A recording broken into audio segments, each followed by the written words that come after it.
Lihat, ini beberapa alasan kenapa jin itu tinggal di dalam tubuh manusia.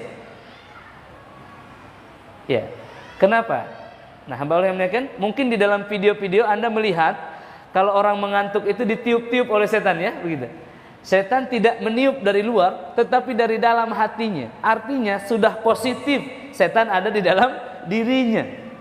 Ini tidak tidak mengurangi hormat, ya. Ini sengaja saya singgung ini agar bangun hamba Allah, ya.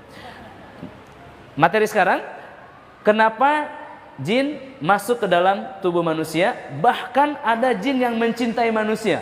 Contoh kasus, ya, ketika diruqyah, peruqyah kan mengusir jin. Maka jinnya mengatakan, saya tidak mau keluar, saya mencintai anak ini. Mungkin pernah mendengar begitu?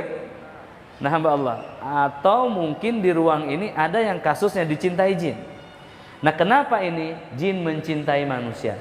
Jin tidak melihat mata, jin tidak melihat sosok, jin tidak melihat warna kulit, jin tidak bersahwat terhadap organ-organ manusia. Karena wujud jin tidak diketahui, hamba Allah. Karena jin tidak punya jasad seperti manusia. Oleh karenanya dia bisa masuk ke dalam pori-pori, dia bisa masuk ke dalam ruang jantung. Yang jin sukai dari manusia adalah karakternya yang menyamai dia. Ada yang bisa sebutkan tidak karakter jin? Nah, Bapak sekalian, jin yang masuk ke dalam tubuh manusia dipastikan setan. Setan itu apa? Makhluk yang ingkar dari jin, manusia, dan binatang. Jadi kalau dikatakan jin masuk ke dalam tubuh manusia, pasti jin kafir atau jin yang munafik, begitu. Nah, apa sifat setan jin yang ada dalam manusia? Itu sama seperti sifat setan, yakni mengingkari Allah Ta'ala dan perintah-perintahnya. Artinya apa? Kalau jin mencintai manusia, di dalam diri manusia itu ada sifat-sifat setan, begitu.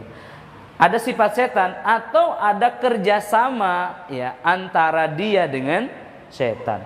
Kalau jin nasab artinya jin keturunan, artinya leluhurnya punya kerjasama dengan mereka, punya perjanjian.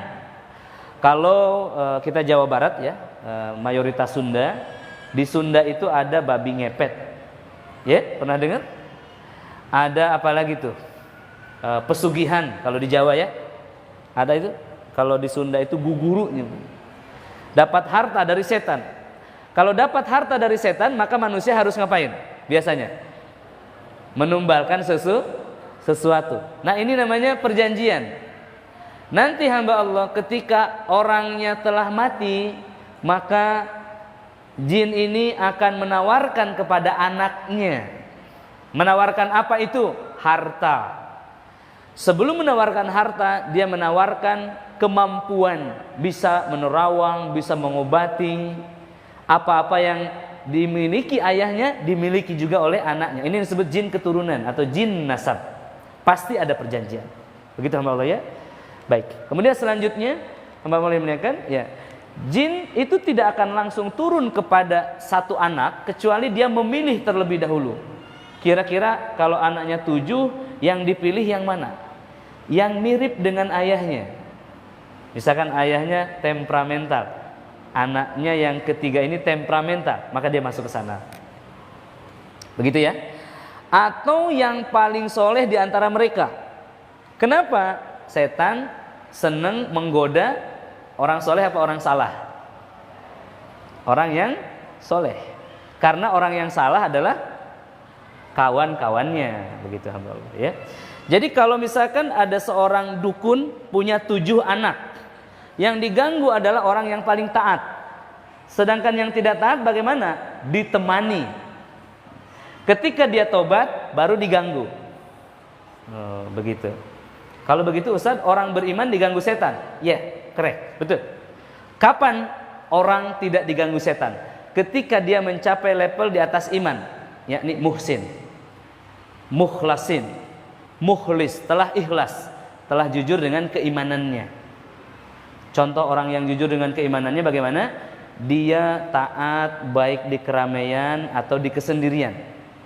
Dia tidak maksiat baik di keramaian saat ada orang ataupun saat sendirian. Itu namanya orang mukhlis. Orang yang memiliki ihsan senantiasa merasa dilihat oleh Allah Subhanahu wa taala.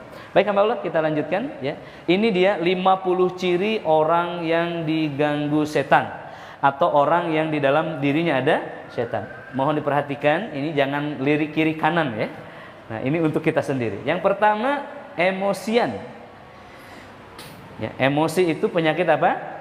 Pada jiwa. Ya, ibu ketika diutarakan kata emosi jangan langsung lihat suami. Karena emotion dimaksud di sini adalah juga perasaan. Nanti saya taruh garis miring baperan. Nah, emosian atau baperan ya. Kemudian ada gangguan pada ibadah. Kalau mau ke masjid itu tiba-tiba berat begitu. Ya, tiba-tiba sakit kakinya. Ya, tiba-tiba lupa rakaat salatnya. Tiba-tiba saat ngaji itu menjadi ngantuk, ya. Baik, banyak gangguan, banyak halusinasi. Halusinasi di sini apa? Banyak penampakan seperti ada suara-suara. Nah, ini sudah tingkat lebih tinggi ya. Seperti ada seseorang melempar dan lain-lain, ya, melempar rumahnya. Kemudian ada was-was yang tinggi termasuk indigo. Indigo, ya. Indigo, psikopat. Ada yang tahu Bapak sekalian, psikopat itu adalah pembunuh berdarah dingin. Kenapa dia berdarah dingin? Setelah membunuh, dia itu tidak sadar telah melakukan kejahatan karena dikuasai setan. Maka dia santai. Hamba Allah, dosa membunuh yang ditimpakan, maksudnya efek negatif dari membunuh yang ditimpakan kepada manusia adalah gelisah seumur hidupnya. Begitu, gelisah, tidak pernah bahagia dia. Nah, psikopat ini dia membunuh tanpa dia sadari. Kenapa? Dikendalikan oleh setan. Ya, seperti itu. Maka dia dikatakan pembunuh berdarah dingin. Kenapa? Dia merasa tidak bersalah. Memang dia tidak sadar. Ya, alhamdulillah banyak juga klien-klien saya urus ini dari Singapura, ya, dari Malaysia, dari Indonesia. Orang yang pembunuh berdarah dingin. Memang orangnya keren. Di sampingnya ada LGBT, schizofren, traumatik, ya, apa satu lagi itu, ya. Nah, bagaimana, ya. Yang berikutnya adalah jomblo menahun. Kemudian galau, sering terjadi perceraian. Nah, ini yang berikutnya pada tubuh manusia, hamba Allah. Ini ada penyakit jantung, kanker, lupus, stroke, sakit menahun yang tidak kunjung sembuh, banyak hal aneh dan janggal, banyak pendarahan di rumah, menstruasi, ya. Kemudian impotensi, ya. Ini laki-laki ini ejakulasi dini, gangguan seksual, ya, mandul, ya. Kemudian ada juga sulit sakaratul maut, ya, dan banyak hal yang aneh dan janggal. Banyak tim kami dipanggil untuk mengobati orang yang sedang sakaratul maut, ya, hamba Allah. Dan orang yang saat sakaratul maut itu rata-rata saat diruqyah besoknya meninggal dengan tenang. Tapi ada di antaranya yang ketika diruqyah itu dia berubah menjadi harimau, kerasukan. Subhanallah, ternyata bukan sakaratul maut, tetapi sakit yang menyamai atau seakan-akan sakitnya seperti sedang sakaratul maut, disiksa oleh setan. Subhanallah, ya.